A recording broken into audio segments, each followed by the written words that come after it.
This broadcast is brought to you by the British Israel Church of God.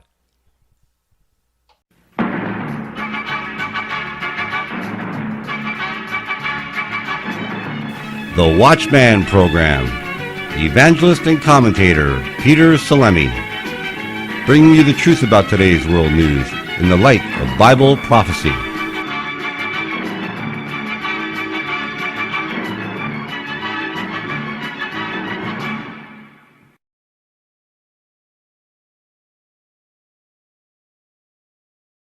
Hi, Peter Salemi, and welcome to the Watchman program, sponsored to you by the British Israel Church of God. Way back in 2004, I wrote a book and did a video sermon on China in prophecy.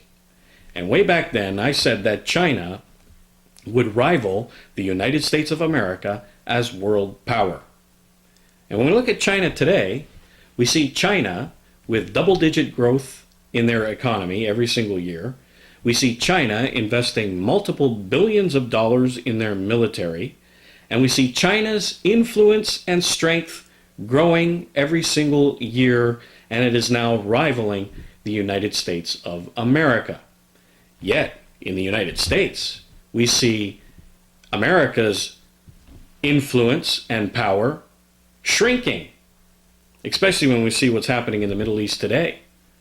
Its influence, its power is shrinking. We are continually borrowing money, raising the debt ceiling, and we see that China is the one that is buying up U.S. debt. How could I have known way back in 2004 that this would happen? Well, the basis of all of that is the identities, especially of the Western powers of the United States and the British Commonwealth. And I wrote a book called The United States and Britain in Prophecy, and I show you where exactly they are identified in the pages of the Bible. And I urge you to get that booklet on our website at britishisrael.ca. Absolutely free of charge. Download that booklet and read it for yourself with your Bible, and we prove to you who the United States and the British Commonwealth are in prophecy. And we see in the prophecies of the Bible a people called the House of Israel. And we have identified them as the United States and Britain. So that's one of the keys of how I knew what would happen in this end time about the fall of the United States of America, but also the rise of China. How did I know that? Well, in Ezekiel, the 38th chapter, we see a nation and a king called Gog, of the land of Magog. Now, who is Gog? Many people, when I say Gog, believe that it is Russia for some reason. But when we look at Russia's tribal names, you don't see Gog, you don't see Magog or Meshech or Tubal in any of their tribal names. So why, it dumbfounds me, I don't really understand why people believe that Russia is Gog. And it's simply not true. Now, when we look at Bullinger's Companion Bible and other sources, we see that Gog is really the name of Agag, who was the king of the Amalekites. And it's interesting that in Ezekiel, the 17th verse of the 38th chapter, God says this to Gog, "Art thou he whom I have spoken of old time by my servants the prophets of Israel, which have prophesied in those days many years that I would bring thee against them?" So there are ancient prophecies before Ezekiel that show that Gog would come up against Israel in the latter days. Do we see prophecies like that before the time of Ezekiel? Absolutely. We see them in Numbers, we see them in Exodus the 17th chapter, and we see them in Joel, and it is speaking of Amalek. Amalek, whose king was Agag or Gog. And we see in Numbers the 24th chapter, Amalek coming up against Israel, breaking up the NATO alliance, because we see Amalek afflicting Asher and Eber. And of course, Eber are the Hebrew peoples. Asher is End Time Germany. And if you want to know more on that, our booklet, Germany and Prophecies, available on our website at britishisrael.ca if you want to take a look of who End Time Asher is. So we see the Hebrew peoples and Asher together against a common enemy called Amalek. And this is all documented in our booklet, China in Prophecy. And I urge you to read that. The link is on our website. Download it absolutely free of charge. And you will see China and its migrations, where they started from, Amalek, and its migrations into Persia, then eventually into China. And of course, they migrated with the peoples known as the Hittites, the peoples of Chittim. And we see in the prophecy in Numbers, the 24th chapter, Chittim, the ships of Chittim. And then it says, Amalek shall perish forever. So we see them together against Asher and Eber. So Amalek and Chittim, and Amalek married into the Hittite peoples when he rebelled against, when Edom rebelled against Israel and God, and they married into the race of the Hittites. Now, who were the Hittites? The Hittite peoples, what did they look like, actually? They kind of owned the Mediterranean coast there, and Italy was actually named Cathay, or Chittim. They put their name on it, even though the Italians are not of the Hittites today, but they still retain that name, and that's nothing new. I mean, we do it even today. We see places in the United States with, or Canada, with Indian or Aboriginal names, yet there are no Aboriginals in that land. They just retain the name, but we see, the English peoples in those particular areas. And it's no different. Italy was known as Cathay or Chittim because Chittim, or the Hittites, dwelt there, but then Chittim migrated when their empire fell and migrated east into China. And China's ancient name is Cathay, the Hittite name, the Chittim peoples. And what did these people look like? When we see monuments, Hittite monuments, and we also see the Hyksos peoples, who we have identified as Amalek, who were part of that Hittite empire because Amalek married into the race of the Hittites. We see them in Egypt, and we see monuments of the Hyksos and the Hittites, and they looked like Oriental peoples, like the Chinese today. And eventually these people retreated, and we trace Amalek and the Hittites all the way to China in that booklet, and we use a lot of historical sources to show you that the Hittites, the peoples of Chittim, and the peoples of Amalek are in China today.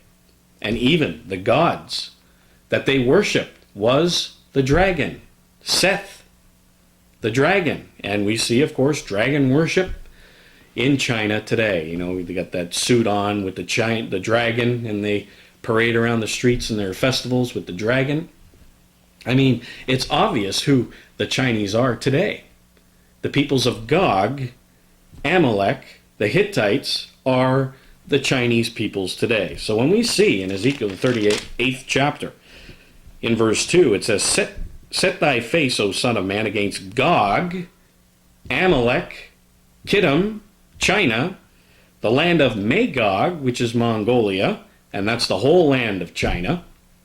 Of course, the Chinese occupy the Magog land today, but also the Mongolian peoples who still live in that land to the north. The chief prince of Meshech and Tubal, which we have identified as, now China is the chief prince of who? Well, Manchuria, which is Meshech, and Tibet, which is Tubal, contrary to popular opinion of Moscow and Tobolsk. Again, we don't see that in Russia's tribal names.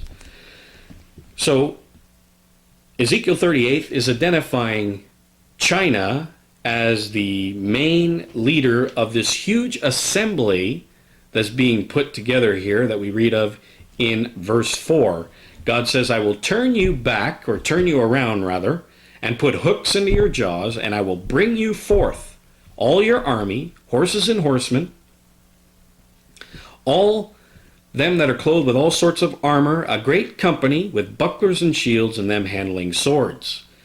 Then it starts listing many of these nations that are with China to go up against the land of unwalled villages, a land that is gathered out of many people, e pluribus unum, out of many we are one, and so on.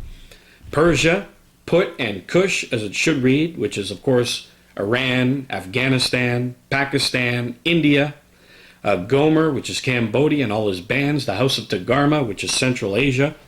And many people with you. Here's a huge alliance of people that are going to go up against the land of Israel, as it says in verse 8. It says, many days you shall be visited in the latter years. This is the time setting of this prophecy. End time. It's in the end time.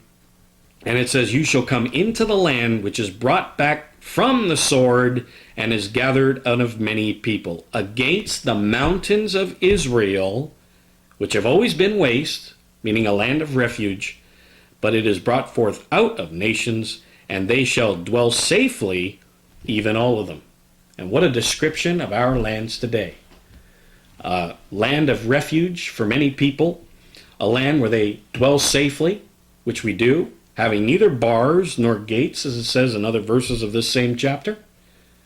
It is describing perfectly the land of the United States, but it says also the mountains of Israel, and a mountain is a symbol of a nation.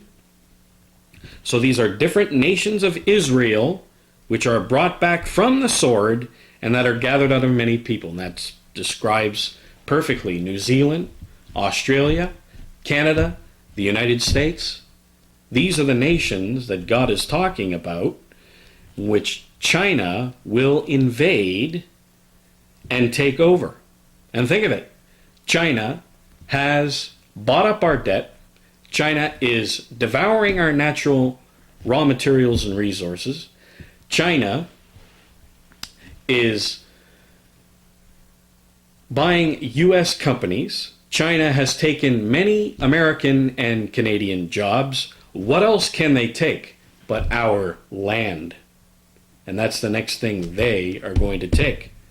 And here God says in verse 9 that it will ascend, verse 9, like a storm, like a cloud to cover the land. Here is an air assault that is coming, because God describes in Joel the 2nd chapter locusts that are going to come against his vine, which is Israel, and devour it all. And then it also talks about the palmer worm, the cankerworm, which perfectly describes tanks. And it says it's his army, he calls it his army, that's going to come down and devour Israel. Now, we describe this all in our booklet, China in Prophecy. I urge you to get that booklet and read it for yourself. It's online on our website at britishisrael.ca. China in Prophecy, a very urgent and important warning that needs to go out to our people, Israel, today. And I can't stress that enough. We are the house of Israel. So I urge you to get that booklet, China in Prophecy, and I'll see you here next time on the Watchman program.